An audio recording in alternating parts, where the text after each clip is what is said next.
Welcome to Naren academy. ವಿದ್ಯಾರ್ಥಿಗಳೇ, ತಮಗೆಲ್ಲ ಗೊತ್ತಿರೋ ಹಾಗೆ ಈಗಾಗಲೇ ಅರ್ಜಿ ಸಲ್ಲಿಸ್ತಾ ಇದ್ದೀರಿ. ಹಲವಾರು ವಿದ್ಯಾರ್ಥಿಗಳು ಮಾಹಿತಿ ಕೊಡ್ತಾ ಇದ್ದಾರೆ. ಸರ್, ಅರ್ಜಿ ಸಲ್ಲಿಸಿದ್ದೇವೆ, ಇಂತಿಂತ ಪ್ರಾಬ್ಲಮ್ ಬರ್ತಾ ಇತ್ತು, ಅದು ಹೇಗೆ ಅಂತ ಮಾಹಿತಿ ಕೊಡ್ತಾ ಇದ್ದೇನೆ. ಇದನ್ನು ಮನಗಂಡು ಸ್ವಲ್ಪ ಹೆಚ್ಚುವರಿ ಮಾಹಿತಿ ಕೊಡ್ಲಿಕ್ಕೂ ಆಯ್ತು. ಏನೇನು ಅಗತ್ಯ ಇದೆ ದಾಖಲೆಗಳ ಬಗ್ಗೆ, ಮತ್ತೊಂದು ಕೆಲವು ರಿಸರ್ವೇಶನ್ ಬಗ್ಗೆ ತುಂಬಾ ಗೊಂದಲ ಇದೆ, ಅದ್ರ ಬಗ್ಗೆ ಮಾಹಿತಿ ಕೊಡುವ ಅಂತ ಹೇಳಿ ವಿಡಿಯೋ ಮಾಡ್ತಾ ಇದ್ದೇನೆ. ನೋಡಿ, ತಮಗೆಲ್ಲ ಗೊತ್ತಿರೋ ಹಾಗೆ ಕರ್ನಾಟಕ ಸರ್ಕಾರದ ಕಂದಾಯ ಇಲಾಖೆಯಲ್ಲಿ ಒಂದು ಅತ್ಯಂತ ಪ್ರಮುಖವಾದ ಹುದ್ದೆ ವಿಲೇಜ್ ಅಡ್ಮಿನಿಸ್ಟ್ರೇಷನ್ ಆಫೀಸರ್. ಈ ಹುದ್ದೆಗೆ ಮೊದಲು ವಿಲೇಜ್ ಅಕೌಂಟೆಂಟ್ ಅಂತ ಹೇಳ್ತಾ ಇದ್ರು, ಅಥವಾ ಗ್ರಾಮ ಲೆಕ್ಕಾಧಿಕಾರಿ ಅಂತ ಹೇಳ್ತಾ ಇದ್ರು.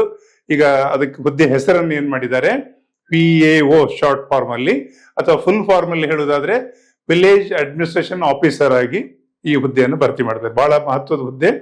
ಮತ್ತೆ ಜನರೊಟ್ಟಿಗೆ ಒಡನಾಟ ಮಾಡಿ ಒಳ್ಳೆ ನಿಮ್ಗೆ ಒಂದು ಸರ್ಕಾರದ ಒಂದು ಒಳ್ಳೆ ಹುದ್ದೆ ಇದು ಇದೆ. 1,000 ಹುದ್ದೆ ಭರ್ತಿ ಮಾಡ್ತದೆ. ಇದ್ರ ಬಗ್ಗೆ ಸ್ವಲ್ಪ ಮಾಹಿತಿಯನ್ನು ಕೊಡ್ತಾ ಹೋಗ್ತಾನೆ. ಒಂದೊಂದು ಮಾಹಿತಿಗಳು ನೋಡ್ತಾ ಹೋಗುವ. ಸೊ ಮಾಹಿತಿಗಳನ್ನ ನೋಡ್ತಾ ಹೋಗುವ ಒಂದೊಂದೇ ಪಾಯಿಂಟ್ ಅನ್ನ ಇಲ್ಲಿ ನೋಡಿ. ಇಲಾಖೆ ಯಾವುದು? ಕರ್ನಾಟಕ ಸರ್ಕಾರ ಕಂದಾಯ ಇಲಾಖೆ, ರೆವಿನ್ಯೂ ಡಿಪಾರ್ಟ್ಮೆಂಟ್ ಅಂತ ನಾವೇನ್ ಹೇಳ್ತೇವೆ, ಆ ಇಲಾಖೆಯಲ್ಲಿ 1,000 ಹುದ್ದೆಯನ್ನ ಭರ್ತಿ ಮಾಡ್ತಾ ಇದ್ದಾರೆ. ಅರ್ಜಿ ಸಲ್ಲಿಸಲಿಕ್ಕೆ ನಿಮ್ಗೆ ಏನೇನು ಅರ್ಹತೆ ಇರಬೇಕು ಅನ್ನೋದು ಒಂದೊಂದೇ ಪಾಯಿಂಟ್ ನಾನು ಹೇಳ್ತಾ ಇದ್ದೇನೆ. ಅಲ್ಲಿ ಪಾಯಿಂಟ್ ನಂಬರ್ 1, ವಯಸ್ಸಿನ ಮಿತಿ 18 ವರ್ಷ ಕಂಪ್ಲೀಟ್ ಆಗಿರೋಂತ 35 ವರ್ಷದ ಸಾಮಾನ್ಯ ಅಭ್ಯರ್ಥಿ ಅವರ ಏಜ್ ಲಿಮಿಟ್.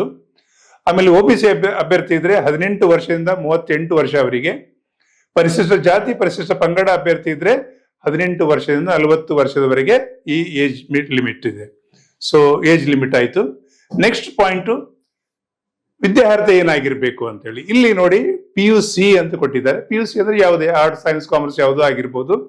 10+2 ಅಂತ ಯಾಕೆ ಕೊಟ್ಟಿದ್ದಾರೆ ಅಂದ್ರೆ ಅಲ್ಲಿ ಬೇರೆ ಬೇರೆ ರೀತಿಯಲ್ಲಿ ತಮಗೆಲ್ಲ ಗೊತ್ತಿರುವ ಹಾಗೆ ಸೆಂಟ್ರಲ್ ಸಿಲೆಬಸ್ ಇದೆ, ಆಮೇಲೆ ಬೇರೆ ಬೇರೆ 2 ವರ್ಷದ ಕೋರ್ಸ್ಗಳಿದೆ, ಅದಕ್ಕಾಗಿ ಅದನ್ನು ಕೊಟ್ಟಿದ್ದಾರೆ. ಸೊ ITI ಆದವರು ಇದನ್ನು ಸಲ್ಲಿಸಬಹುದು. 2 ವರ್ಷದ ITI ನೀವು ಕಂಪ್ಲೀಟ್ ಮಾಡಿದ್ರೆ ಅದು ಸಲ್ಲಿಸಬಹುದು. ಡಿಪ್ಲೊಮಾ ಆದವರು ಕೂಡ ಸಲ್ಲಿಸಬಹುದು. ಇದು ಒಂದು ಅವರ ವಿದ್ಯಾರ್ಹತೆ. ಸೊ ಕ್ವಾಲಿಫಿಕೇಶನ್ ನಿಮ್ದು ಬಹಳ ಸಿಂಪಲ್ ಆಗಿದೆ. ಸೊ ಇನ್ನು ತುಂಬಾ ಜನರಿಗೆ ಗೊಂದಲ ಇದೆ, ಸರ್ ನಾನು ಡಿಗ್ರಿ ಕಲಿತಾ ಇದ್ದೆ, ನಾನು ಸಲ್ಲಿಸಬಹುದಾ? ಖಂಡಿತ ಸಲ್ಲಿಸಬಹುದು. ಡಿಗ್ರಿ ಅಲ್ಲಿ ಮಿನಿಮಮ್ ಕ್ವಾಲಿಫಿಕೇಶನ್ PUC ಅಂತ ಇರೋದ್ರಿಂದ ನೀವು ಡಿಗ್ರಿ ಆಗಿರಬಹುದು, ಡಿಗ್ರಿ ಹಂತದಲ್ಲಿ ಇರಬಹುದು, ಅಥವಾ ಮಾಸ್ಟರ್ ಡಿಗ್ರಿ ಆಗಿರ್ಬೋದು, ಯಾರು ಕೂಡ ಅರ್ಜಿ ಸಲ್ಲಿಸಬಹುದು. ಮಿನಿಮಮ್ ಕ್ವಾಲಿಫಿಕೇಶನ್ PUC ಅಥವಾ 10+2 ಅಥವಾ ITI ಡಿಪ್ಲೊಮಾ ಅಂತ ಹೇಳಿದ್ದಾರೆ, ಇದು ಆದವರು ಸಲ್ಲಿಸಬಹುದು. ಹಾಗಿದ್ರೆ ಈ ಎಕ್ಸಾಮ್ ಅನ್ನು ಯಾವ ಸಂಸ್ಥೆ ನಡೆಸ್ತದೆ ಅಂತೇಳಿ, ಪರೀಕ್ಷೆ ನಡೆಸುವ ಸಂಸ್ಥೆ ಹೆಸರು ಕರ್ನಾಟಕ ಪರೀಕ್ಷಾ ಪ್ರಾಧಿಕಾರ, ಕರ್ನಾಟಕ ಎಕ್ಸಾಮಿನೇಷನ್ ಅಥಾರಿಟಿ ಇಂಗ್ಲಿಷ್ ಅಲ್ಲಿ ಹೇಳುದಾದ್ರೆ. ಅವ್ರ ವೆಬ್ಸೈಟ್ ಕೂಡ ಕೊಟ್ಟಿದ್ದೇನೆ, ನೋಟ್ ಮಾಡ್ಕೊಳ್ಳಿ. ಇನ್ನೊಂದ್ಸಲ ನಿಮಗೆ ಪಾಯಿಂಟ್ ಹೇಳಿದ್ದಾರೆ. 4ನೇ ಪಾಯಿಂಟ್ ಅಲ್ಲಿ ಹುದ್ದೆ ಹೆಸರು ಗ್ರಾಮ ಆಡಳಿತಾಧಿಕಾರಿ, ಶಾರ್ಟ್ ಫಾರ್ಮ್ ಅಲ್ಲಿ ನೀವು ಇಂಗ್ಲಿಷ್ ಅಲ್ಲಿ VAO, ವಿಲೇಜ್ ಅಡ್ಮಿನಿಸ್ಟ್ರೇಷನ್ ಆಫೀಸರ್. ಅರ್ಜಿ ಸಲ್ಲಿಸುವ ಪ್ರಾರಂಭಿಕ ದಿನಾಂಕ ಈಗಾಗಲೇ ಪ್ರಾರಂಭವಾಗಿದೆ. 5 ಏಪ್ರಿಲ್ ಪ್ರಾರಂಭವಾಗಿದೆ. 2024ರ 5 ಏಪ್ರಿಲ್ ಪ್ರಾರಂಭವಾಗಿದೆ. ತಮಗೆಲ್ಲ ಗೊತ್ತಿದೆ, ಈಗಾಗಲೇ ಸಲ್ಲಿಸಿದ್ದೀರಿ ಹಲವರು. ಅದರ ಮುಂದುವರಿದ ಭಾಗವಾಗಿ ಯಾವಾಗ ಮುಗಿತದೆ ಡೇಟು ಅಂತ ಹೇಳಿದ್ರೆ ಮೇ ತಿಂಗಳ 4 ತಾರೀಕಿಗೆ ಅಂತಿಮ ದಿನಾಂಕ. ಇನ್ನು ಕೆಲವೇ ದಿನಗಳು ಇರುವುದರಿಂದ ಇದನ್ನು ಉಪಯೋಗಿಸಿಕೊಳ್ಳಿ. ಇಲ್ಲಿ ಅರ್ಜಿ ಶುಲ್ಕ ಅಂತಿದೆ. ಏನು ನಿಮ್ಮ ಸಾಮಾನ್ಯ ಅಭ್ಯರ್ಥಿ OBC ಅಭ್ಯರ್ಥಿ ಯಾರಾದ್ರೂ ಇದ್ರೆ 750 ರೂಪಾಯಿ ಕಟ್ಟಲಿಕ್ಕಿದೆ. ಆಮೇಲೆ ಮಾಜಿ ಸೈನಿಕರು, SC/ST, ವಿಕಲಚೇತನ ಅಭ್ಯರ್ಥಿಗಳಿದ್ರೆ 500 ರೂಪೀಸ್ ಕಟ್ಟಲಿಕ್ಕಿದೆ. ಎಲ್ಲಿಗೆ ಕಟ್ಟುವುದು ಅಂತ ಹೇಳಿದ್ರೆ ಡಿಜಿಟಲ್ ಪೇಮೆಂಟ್ ಇವತ್ತು ಅದ್ಭುತವಾಗಿ ಬೆಳೆದು ಬಂದಿದೆ. ಯಾವುದೇ ಡಿಜಿಟಲ್ ಪೇಮೆಂಟ್ ಮಾಡಬಹುದು, ಬ್ಯಾಂಕ್ ಟ್ರಾನ್ಸ್ಫರ್ ಮಾಡಬಹುದು. ಒಂದಲ್ಲಿ ಶುಲ್ಕವನ್ನು ಸಂದಾಯ ಆಗಬೇಕು. ಪರೀಕ್ಷಾ ಕೇಂದ್ರ ಎಲ್ಲಿ ನಡೆಸ್ತಾರೆ ಪರೀಕ್ಷೆಗಳಂದ್ರೆ ಎಲ್ಲ ಜಿಲ್ಲಾ ಕೇಂದ್ರಗಳಲ್ಲಿ ಪರೀಕ್ಷೆ ಕೇಂದ್ರ ಇರ್ತದೆ. ಸೊ ಇದೊಂದು ಬಹಳ ಇಂಪಾರ್ಟೆಂಟ್ ನಿಮ್ಗೆ. ಆಮೇಲೆ ಪರೀಕ್ಷಾ, ಮತ್ತೆ ಒಂದ್ಸಲ ಹೇಳುದು, ಪರೀಕ್ಷಾ ನಡೆಸುವ ಸಂಸ್ಥೆ ಕರ್ನಾಟಕ ಎಕ್ಸಾಮಿನೇಷನ್ ಅಥಾರಿಟಿ. ಇವರು ಆ ಜಿಲ್ಲೆವಾರು ರ್ಯಾಂಕಿಂಗ್ ಮಾಡಿ ಪಟ್ಟಿ ಕೊಡ್ತಾರೆ. ಆ ಜಿಲ್ಲೆಯ ಒಂದು ಇದರ ಪ್ರಕಾರ ಅಂದ್ರೆ ಇಲ್ಲಿ ಒಂದು ಜಿಲ್ಲೆಗೆ ಮಾತ್ರ ಅರ್ಜಿ ಸಲ್ಲಿಸಲಿಕ್ಕೆ ಅವಕಾಶ ಇದೆ. ನೀವು ಏನು ಕರ್ನಾಟಕ ಸರ್ಕಾರದಲ್ಲಿ ಎಲ್ಲಿ ಹೆಚ್ಚು ಕರೆದಿದ್ದಾರೆ ಅಲ್ಲಿ ಸಲ್ಲಿಸಬಹುದು, ಎಲ್ಲೂ ಕೂಡ ಸಲ್ಲಿಸಬಹುದು. ಒಂದು ವಿಷಯ ಅಂತ ಹೇಳಿದ್ರೆ, ನೀವು ಯಾವ ಜಿಲ್ಲೆಯನ್ನು ಆಯ್ಕೆ ಮಾಡ್ತೀರಿ ಅಲ್ಲಿ ಮಾತ್ರ ನಿಮ್ಮ ಸರ್ವಿಸ್ ರಿಟೈರ್ಡ್ ಆಗುವರು. ಈ ಹುದ್ದೆ ಇರುವುದೇ ಹಾಗಾಗಿ ನೋಡಿ, ಆಲೋಚನೆ ಮಾಡಿ ನೀವು ಜಿಲ್ಲೆಯನ್ನು ಆಯ್ಕೆ ಮಾಡ್ಕೊಳ್ಳಿ. ಉದಾಹರಣೆಗೆ ಉಡುಪಿ ಜಿಲ್ಲೆಯಲ್ಲಿ 22 ಇದೆ. ನಮ್ಮ ಪಕ್ಕದ ದಕ್ಷಿಣ ಕನ್ನಡದಲ್ಲಿ 50 ಹುದ್ದೆಗಳಿದೆ. ಈಗ ನಮ್ಮ 2 ಜಿಲ್ಲೆಯವರು ಅಲ್ಲಿ ಮಾಡ್ಬೋದು, ಇಲ್ಲಿ ಮಾಡ್ಬೋದು, ನೀವು ಎಲ್ಲೂ ಕೂಡ ಮಾಡ್ಬೋದು. ಹತ್ತಿರ ಆಗ್ತದೆ ಅಂತ ಹೇಳಿದ್ರೆ, ಇಲ್ಲ ಸರ್ ನನಗೆ ದೂರ, ಅಲ್ಲಿ ತುಂಬಾ ಇನ್ನೊಂದು ಜಿಲ್ಲೆಯಲ್ಲಿ ತುಂಬಾ ಹೆಚ್ಚಿದೆ, ಅಲ್ಲಿ ಮಾಡ್ತೇನೆ, ಅಲ್ಲಿ ಕೂಡ ಮಾಡ್ಬೋದು. 1 ಪಾಯಿಂಟ್. ಸೊ ಒಂದೇ ಜಿಲ್ಲೆಯಲ್ಲಿ ಅರ್ಜಿ ಹಾಕ್ಲಿಕ್ಕೆ ಇರೋದ್ರಿಂದ ಇದು ಬಹಳ ಇಂಪಾರ್ಟೆಂಟ್. ಸೊ ನೀವು ಎಕ್ಸಾಮಿನೇಷನ್ ಕೇಂದ್ರಕ್ಕೆ ಹೋಗುವಾಗ ಏನ್ ದಾಖಲೆ ಬೇಕು ಅಂತೇಳಿ ಈಗಾಗಲೇ ಅರ್ಜಿ ಹಾಕಿ ರೆಡಿಯಾಗಿ ಕುತ್ಕೊಂಡಿದ್ದೀರಿ.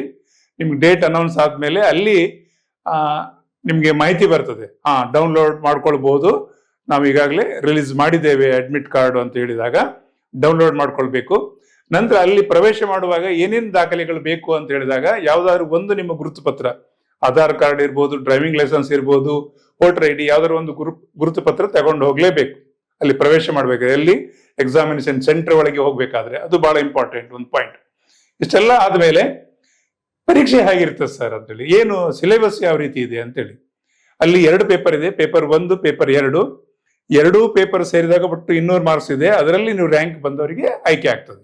ಹಾಗೆ ಪೇಪರ್ 1ರಲ್ಲಿ ಏನಿದೆ, ಸಾಮಾನ್ಯ ಜ್ಞಾನ ಅಂತ ಹೇಳ್ತಾರೆ, 100 ಮಾರ್ಕ್ಸ್ ಇದೆ, 2 ಗಂಟೆ ಅವಧಿ ಇದೆ. ಸರ್, ಸಾಮಾನ್ಯ ಜ್ಞಾನ ಅಂದ್ರೆ ಯಾವ್ದ್ರ ಬಗ್ಗೆ ಬರ್ಬೋದು? ಯಾವುದು ಬರ್ಬೋದು. ಇತಿಹಾಸ ಅಂದ ತಕ್ಷಣ ಪ್ರಾಚೀನ ಮಧ್ಯಕಾಲೀನ ಭಾರತದ ಯಾವುದೇ ಇತಿಹಾಸದ ಬಗ್ಗೆ ಕೇಳ್ಬೋದು, ಪ್ರಾಚೀನ ಮಧ್ಯಕಾಲೀನ ಆಧುನಿಕ. ಆಮೇಲೆ ಸಂವಿಧಾನ ಸಂಬಂಧಪಟ್ಟ ಹಾಗೆ, ಆಮೇಲೆ ಪಾಲಿಟಿ ಅಂತ ಹೇಳಿದ್ರೆ ನಮ್ಮ ಈ ಸಿಸ್ಟಮ್ ಹೇಗೆ ಕೆಲಸ ಮಾಡ್ತದೆ, ಪ್ರಧಾನಮಂತ್ರಿ, ರಾಷ್ಟ್ರಪತಿ ಇವರೆಲ್ಲ ಅಧಿಕಾರ, ಸಂವಿಧಾನಿಕ ಹುದ್ದೆ ಅಧಿಕಾರ ಪ್ರಾಪ್ತಿ ಆಗುವ ಸಿಸ್ಟಮ್ ಹೇಗೆ, ಅಲ್ಲಿ ಅವಕಾಶಗಳಿದೆ, ಯಾವ ರೀತಿ ಒಂದು ಸ್ಟೆಪ್ ಬೈ ಹೋಗ್ಲಿಕ್ಕಿದೆ, ಪಾಲಿಟಿ ಅಂತ ಹೇಳ್ತಾರೆ, ಅದು ಇದೆ. ಆಮೇಲೆ ಕರ್ನಾಟಕಕ್ಕೆ ಸಂಬಂಧಪಟ್ಟ ಹೆಚ್ಚು ಮಾಹಿತಿ ಬೇಕು ಅಂತ ಇಲ್ಲಿ ಒಂದು ಮಾಹಿತಿ ಕೊಟ್ಟಿದ್ದಾರೆ. ಕರ್ನಾಟಕದ ಇತಿಹಾಸ, ಈಗ ಕದಂಬರ ಸಾಮ್ರಾಜ್ಯ ಎಲ್ಲಿತ್ತು, ಅವರ ಕಾಲದ ಆಡಳಿತ ವ್ಯವಸ್ಥೆ ಹೇಗಿತ್ತು, ಹಾಗೆ ಬೇರೆ ಬೇರೆ ಹೊಯ್ಸಳರು, ಇವ್ರ ಬಗ್ಗೆ ಎಲ್ಲ ತಿಳ್ಕೊಳ್ಬೇಕು ನೀವು. ಅದು ಬಹಳ ಇಂಪಾರ್ಟೆಂಟ್ ಕೊಟ್ಟಿದ್ದಾರೆ. ಇನ್ನೊಂದು ಪಾಯಿಂಟ್ ಏನ್ ಕೊಟ್ಟಿದ್ದಾರೆ ಅಂದ್ರೆ, ನಮ್ಮ ಗ್ರಾಮೀಣಾಭಿವೃದ್ಧಿ ಇಲಾಖೆ ಬಗ್ಗೆ ತುಂಬಾ ತಿಳಿಬೇಕು.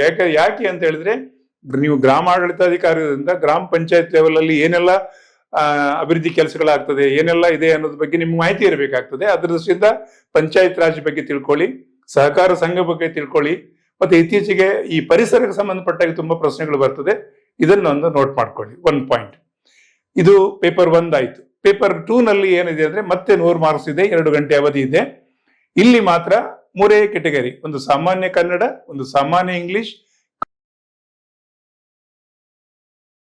ಕಂಪ್ಯೂಟರ್ GK ಅಂತ ನಾವೇನ್ ಹೇಳ್ತೇವೆ, MB ಅಂದ್ರೆ ಏನು, KB ಅಂದ್ರೆ ಏನು, ಆಮೇಲೆ ಹಾರ್ಡ್ವೇರ್ ಅಂದ್ರೆ ಏನು, ಸಾಫ್ಟ್ವೇರ್ ಅಂದ್ರೆ ಏನು, ಹೀಗೆ ಬೇರೆ ಬೇರೆ ರೀತಿಯಲ್ಲಿ ಸಾಮಾನ್ಯ ಜ್ಞಾನದ ಪ್ರಶ್ನೆಗಳನ್ನು ಕೇಳ್ತಾರೆ.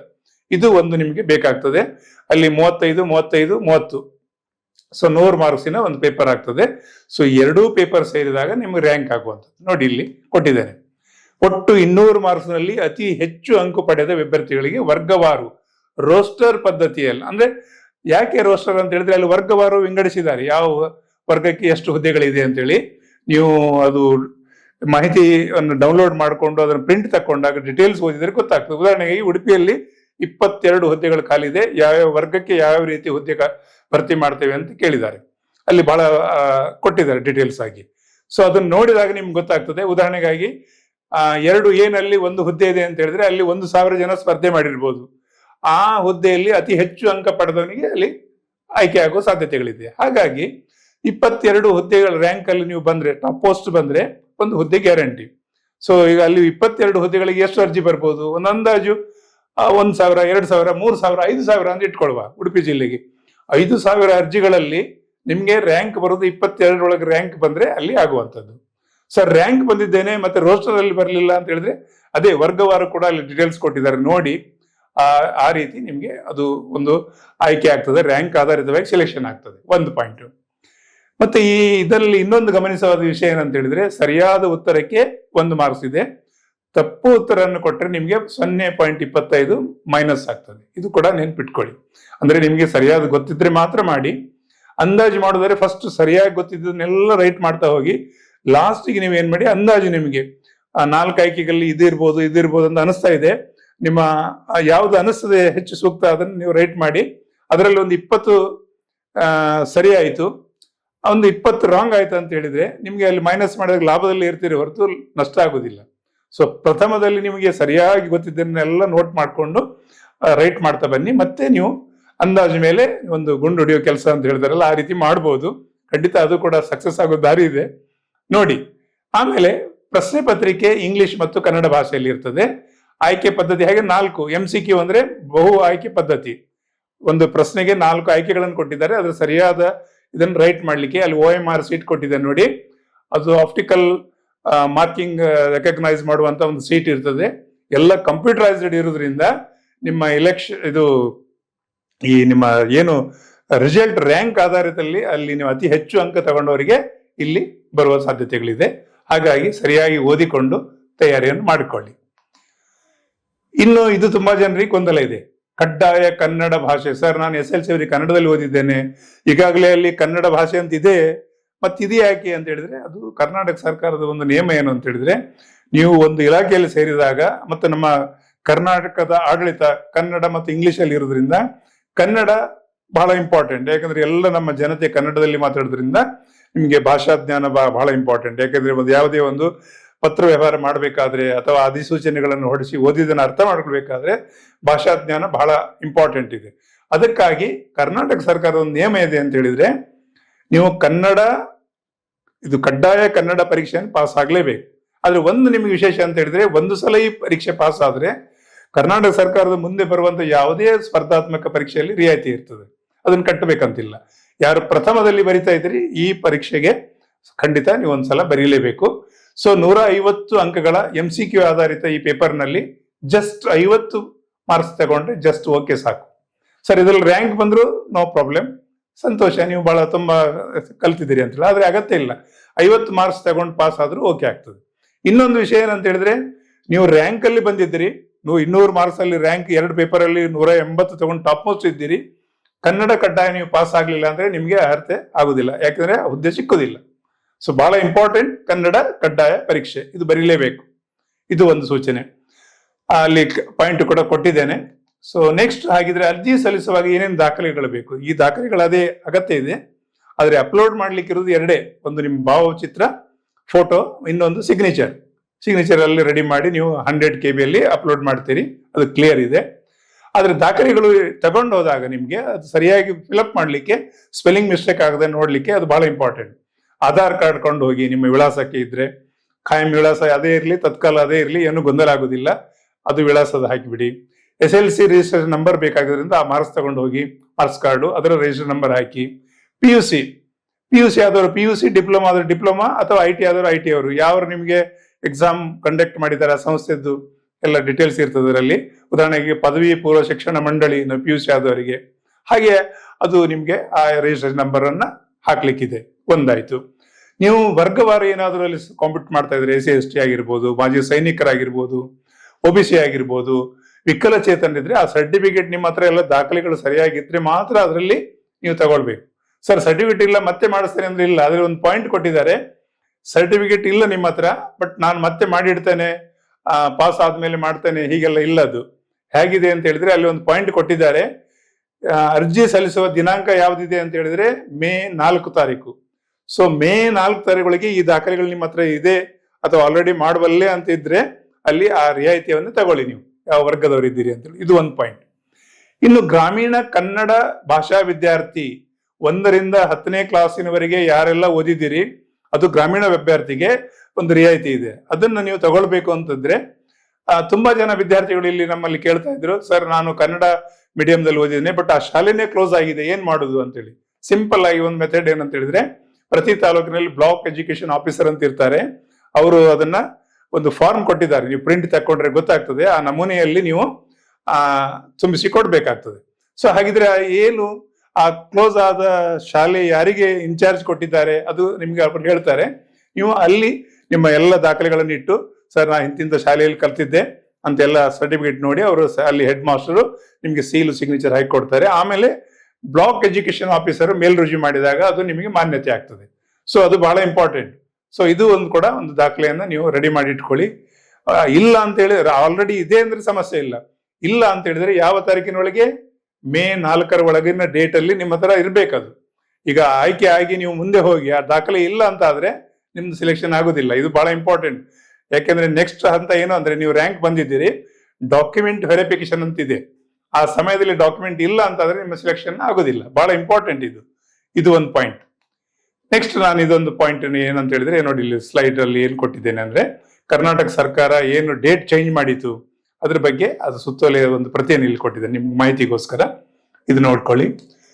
ಇನ್ನು ನಮ್ಮ ಅಕಾಡೆಮಿ ಯಾವ ರೀತಿ ತರಬೇತಿ ಕೊಡ್ತಾರೆ, ಇಷ್ಟೆಲ್ಲ ಹೇಳಿದ್ರಿ, ತರಬೇತಿ ಏನಾದ್ರು ಕೊಡ್ತೀರಾ? ಎಸ್, ನಮ್ದೊಂದು ಸೋಷಿಯಲ್ ಎಂಟರ್ಪ್ರೈಸಸ್ ಕಾನ್ಸೆಪ್ಟ್ ನಲ್ಲಿ ನರೇನ್ ಅಕಾಡೆಮಿ, ನರೇನ್ ಅಂತ ಹೇಳಿದ್ರೆ ಸ್ವಾಮಿ ವಿವೇಕಾನಂದರ ಪೂರ್ತಿ ಹೆಸರು ನರೇಂದ್ರನಾಥ್, ಶಾರ್ಟ್ ಆಗಿ ನರೇನ್ ಅಂತ ಕರೀತಾರೆ. ಆ ಹೆಸರನ್ನು ಇಟ್ಟಿದ್ದೇವೆ. ಜಗತ್ತಿಗೆ ಇನ್ಸ್ಪೈರ್ ಮಾಡಿದಂತ ಒಬ್ಬ ಮಹಾನ್ ವ್ಯಕ್ತಿ ಸ್ವಾಮಿ ವಿವೇಕಾನಂದರ ಹೆಸರನ್ನಲ್ಲಿ ಇಟ್ಟಿದ್ದೇವೆ, ನರೇನ್ ಅಕಾಡೆಮಿ. ಇಲ್ಲಿ ನಮ್ದು ಹೈಬ್ರಿಡ್ ತರಬೇತಿ ಅಂತ ಹೇಳಿದ್ರೆ ಆನ್ಲೈನ್ ಕೋರ್ಸ್, ರೆಕಾರ್ಡೆಡ್ ಮಾಡಿದ ವಿಡಿಯೋ ಮುಖಾಂತರ ತರಬೇತಿ ಕೊಡ್ತೇವೆ. ಪತ್ರಿಕೆ 1ರಲ್ಲಿ ಸಾಮಾನ್ಯ ಜ್ಞಾನ ಅಂತ ಹೇಳಿದ್ರಲ್ಲ, ನಿಮ್ಗೆ ಹೇಗೆ ಒಂದು ಕಟ್ಟಡಕ್ಕೆ ಫೌಂಡೇಶನ್ ಅಗತ್ಯ ಇದೆ, ಆ ರೀತಿ ಇತಿಹಾಸ ನಿಮ್ಗೆ ಗೊತ್ತಿರಬೇಕು, ಇತಿಹಾಸದ ರೆಕಾರ್ಡೆಡ್ ವಿಡಿಯೋ ಇದೆ. ಪೊಲಿಟಿಕಲ್ ಸಿಸ್ಟಮ್ ಬಗ್ಗೆ ಹೇಗೆ ಕೆಲಸ ಮಾಡ್ತದೆ ಅದ್ರ ಬಗ್ಗೆ ಇದೆ. ಸಂವಿಧಾನ ಹೇಗೆ ಬೆಳೆದು ಬಂತು ಅದ್ರ ಬಗ್ಗೆ ವಿಡಿಯೋ ಇದೆ. ಜಿಯೋಗ್ರಫಿ ಬಗ್ಗೆ ವಿಡಿಯೋ ಇದೆ. ಈ ಎಲ್ಲ ವಿಡಿಯೋ ರೆಕಾರ್ಡೆಡ್ ವಿಡಿಯೋ ಮುಖಾಂತರ ನಾವು ಕೊಡ್ತಾ ಇದ್ದೇವೆ. ಸೊ ಅದರ ಅವಧಿ 4 ತಿಂಗಳು. ಒಂದು ಪಾಯಿಂಟ್ ನೀವು ಮಾಡುವಂಥದ್ದು ಇಷ್ಟೇ, ಗೂಗಲ್ ಪ್ಲೇ ಸ್ಟೋರಿಗೆ ಹೋಗುವಂಥದ್ದು, ನರೇನ್ ಅಕಾಡೆಮಿ ಆ್ಯಪ್ ಡೌನ್ಲೋಡ್ ಮಾಡ್ಕೊಳ್ಳಿ. ಡೌನ್ಲೋಡ್ ಮಾಡಿದ ತಕ್ಷಣ, ಪೇಮೆಂಟ್ ಮಾಡಿದ ತಕ್ಷಣ ನಿಮಗೆ ವಿಡಿಯೋಗಳನ್ನು ನೋಡ್ಲಿಕ್ಕೆ ಆಗ್ತದೆ. ಒಂದು ಪಾಯಿಂಟ್. ಇನ್ನೊಂದು, ಈ ಪರೀಕ್ಷೆ VAO ಪರೀಕ್ಷೆ ಆಗುವವರೆಗೆ ವಾರದಲ್ಲಿ ಒಂದು ಸಲ ಝೂಮ್ ಮುಖಾಂತರ ಹೊಸ ವಿಷಯಗಳನ್ನು, ಇತ್ತೀಚಿನ ಕರೆಂಟ್ ಅಫೇರ್ಸ್ ಆಗಿರ್ಬೋದು, ಅಥವಾ ರೇನ್ಯೂ ಲಾಕ್ಕೆ ಸಂಬಂಧಪಟ್ಟ ಹಾಗೆ ಮಾಹಿತಿಗಳನ್ನ ಯಾವ ರೀತಿ ಪ್ರಶ್ನೆ ಬರ್ಬೋದು ಅಂತ ಅಂದಾಜು ಮಾಡಿ ಒಂದು ಟ್ರೈನಿಂಗ್ ಅನ್ನ ಕೊಡ್ತಾನೆ. ಒಂದು ಪಾಯಿಂಟ್. ಇಷ್ಟನ್ನು ಹೇಳ್ತಾ, ಸೊ ಇಲ್ಲಿ ನಮ್ಮ ಅಕಾಡೆಮಿದು ಒಂದು ಬ್ರೋಷರ್ ಇಲ್ಲಿದೆ ನೋಡಿ. ಇದು hybrid classes recorded video series ಅಂತ ಕೊಟ್ಟಿದ್ದೇನೆ. ಸೊ ನೀವು ಡೌನ್ಲೋಡ್ ಮಾಡ್ಕೊಡುವಾಗ ಈ ರೀತಿ ಕಾಣ್ತದೆ ನಿಮಗೆ, ನರೇನ್ ಅಕಾಡೆಮಿ ಕೋಸ್ಟಲ್ ವೆಂಚರ್ ಅಂತ ಹೇಳಿ. ಗೂಗಲ್ ಪ್ಲೇ ಸ್ಟೋರ್ ಮುಖಾಂತರ ಡೌನ್ಲೋಡ್ ಮಾಡುವಾಗ ಈ ತರ ಕಾಣ್ತದೆ. ಡೌನ್ಲೋಡ್ ಮಾಡ್ಕೊಳ್ಳಿ. ಸೊ ನಮ್ಮ ಸ್ಲೋಗನ್ ಅಂದ್ರೆ study from your home. So ತುಂಬಾ ಜನ ವಿದ್ಯಾರ್ಥಿಗಳು, ಸರ್ ವಿಡಿಯೋ ನೋಡಿದ್ರೆ ಹೇಗೆ ಅರ್ಥ ಆಗುದಿಲ್ಲ ಹಾಗೆಲ್ಲ ಹೇಳ್ತಾರೆ. ಅದು ವಿದ್ಯಾರ್ಥಿಗಳೇ, ನಿಮ್ಮ ಹತ್ರ ಏನು ನಾವೊಂದು ಪ್ರಶ್ನೆ ಮಾಡುದು ಅಂತ ಹೇಳಿದ್ರೆ, ನೋಡಿ 3 ಗಂಟೆ ಅವಧಿ ಒಂದು ಪಿಕ್ಚರ್ ನೋಡಿ, ಇಡೀ ಲೈಫ್ ಲಾಂಗ್ ನಿಮ್ಗೆ ನೆನಪಿರ್ತದೆ ಆ ಸ್ಟೋರಿ. ಹಾಗಿದ್ರೆ ನಿಮ್ಮ ಸ್ಪರ್ಧಾ ಒಂದು ಜೀವನವನ್ನೇ ರೂಪಿಸುವಂತಹ ಸ್ಪರ್ಧಾತ್ಮಕ ಪರೀಕ್ಷೆಗೆ ಅರ್ಧ ಗಂಟೆ ವಿಡಿಯೋ ನೋಡಿ ಅದನ್ನ ನೋಟ್ ಮಾಡಿ ನೆನ್ಪಿಡ್ಲಿಕ್ಕೆ ಸಾಧ್ಯ ಇಲ್ಲ ಅಂತ ಇದೆಯಾ? ಸಾಧ್ಯತೆ ಇದೆ, ಮನಸ್ಸು ಮಾಡ್ಬೇಕಷ್ಟೇ. So study from your home. So ಈ ವರ್ಷ ಏನು ಸ್ಪೆಷಲ್ ತುಂಬಾ ಸೆಲೆಕ್ಷನ್ ಆಗ್ತಾ ಇದೆ, ಸ್ಪೆಷಲ್ ಆಫರ್ ಕೂಡ ಕೊಟ್ಟಿದ್ದೇವೆ. ಡೌನ್ಲೋಡ್ ಮಾಡ್ಕೊಳ್ಳಿ. ಪೇಮೆಂಟ್ ಅನ್ನ ಗೂಗಲ್ ಪೇಮೆಂಟ್ ಮಾಡಿದ ತಕ್ಷಣ ನಿಮ್ಗೆ ರಸೀದಿ ಕೂಡ ಒಂದು ಪ್ರಾಪ್ತಿ ಆಗ್ತದೆ. ಇಲ್ಲಿ ಒಂದು ಪಾಯಿಂಟ್ ನಾನು ಏನು ಸ್ಲೈಡ್ ಅಲ್ಲಿ ಕೊಟ್ಟಿದ್ದೇನೆ, ಸಕ್ಸಸ್ ಮಾಡ್ಲಿಕ್ಕೆ ಬಹಳ ಸಿಂಪಲ್ ಮೆಥಡ್ ಅಂದ್ರೆ ನಿಮ್ಮಲ್ಲಿ ಐಡಿಯಾಗಳಿರ್ಬೇಕು. ಯಾವ ರೀತಿ ನಾನು ಒಂದು ಅಧ್ಯಯನ ತಂತ್ರ ರೂಪಿಸ್ಕೊಳ್ಬೇಕು, ಅದ್ರ ಬಗ್ಗೆ ಸತತ ಪ್ರಯತ್ನ ಮಾಡುವಂಥದ್ದು, ಮತ್ತೆ ಮತ್ತೆ ಪ್ರಯತ್ನ ಮಾಡುವಂಥದ್ದು ಅರ್ಥ ಹೇಳ್ತದೆ. ಅದು ಬಹಳ ಇಂಪಾರ್ಟೆಂಟ್ ಲೈಫಲ್ಲಿ. ಸಕ್ಸಸ್ಸಿಗೆ ಅದೇ ಒಂದು ದಾರಿ, ಬೇರೆ ಅಡ್ಡದಾರಿಗಳಿಲ್ಲ. ಅಡ್ಡದಾರಿಗಳಿದೆ ಅಂತ ಯಾರ್ಯಾರು ಹೇಳಿ ಬಂದ್ರೆ ಅದ್ರ ಬಗ್ಗೆ ಮೋಸ ಹೋಗಬೇಡಿ. ಖಂಡಿತ ಯಾವುದೇ ಅಡ್ಡದಾರಿ ಇಲ್ಲ. ಎಲ್ಲ OMR ಸೀಟ್ ಇರೋದ್ರಿಂದ, ಕಂಪ್ಯೂಟರೈಸ್ಡ್ ಇರೋದ್ರಿಂದ ನಿಮ್ಗೆ ಬಹಳ ಸಿಂಪಲ್ ಆಗಿ ರ್ಯಾಂಕ್ ಬರುವಂತ ವ್ಯವಸ್ಥೆ ಅಲ್ಲಿದೆ. ಎಲ್ಲ ಕಂಪ್ಯೂಟರೈಸ್ಡ್ ಇರೋದ್ರಿಂದ ಸಿಂಪಲ್ ಆಗಿ. ಸೊ ಇನ್ನೊಂದು ಈ ಸ್ಲೈಡ್ ಅಲ್ಲಿ ನಿಮಗೆ ಲಾಸ್ಟ್ ಪಾಯಿಂಟ್ ಏನಂತ ಹೇಳಿದ್ರೆ, your future depend on what to you today. ಏನ್ ನೀವತ್ತು ಕೆಲಸ ಮಾಡ್ತಾ ಇದ್ದೀರಿ, ಆ ಕೆಲಸ ಯಾವ ರೀತಿ ನೀವು ತೊಡಗಿಸಿಕೊಂಡಿದ್ದೀರಿ ಅನ್ನೋದ್ರ ಮೇಲೆ ನಿಮ್ಮ ಯಶಸ್ಸು ಸಾಧ್ಯತೆ ಇದೆ. ಅದು ಆಲ್ರೆಡಿ ಈಗ ಸ್ಟಾರ್ಟ್ ಆಗಿದೆ. ನಿಮ್ಗೆ ಈಗ ಫ್ಯೂಚರ್ ಸ್ಟಾರ್ಟ್ ಆಗಿದೆ. ಏನ್ ಮಾಡ್ಬೇಕು, ಹೇಗೆ ಮಾಡ್ಬೇಕು ಅನ್ನೋದ್ರ ಬಗ್ಗೆ ಅವಕಾಶಗಳು ಪ್ರಾಪ್ತಿ ಆಗ್ತಾ ಇದೆ. ಅದನ್ನು ಉಪಯೋಗಿಸಿಕೊಳ್ಳಿ ಅಂತ ಹೇಳೋ ಪಾಯಿಂಟ್ ಇಲ್ಲಿದೆ.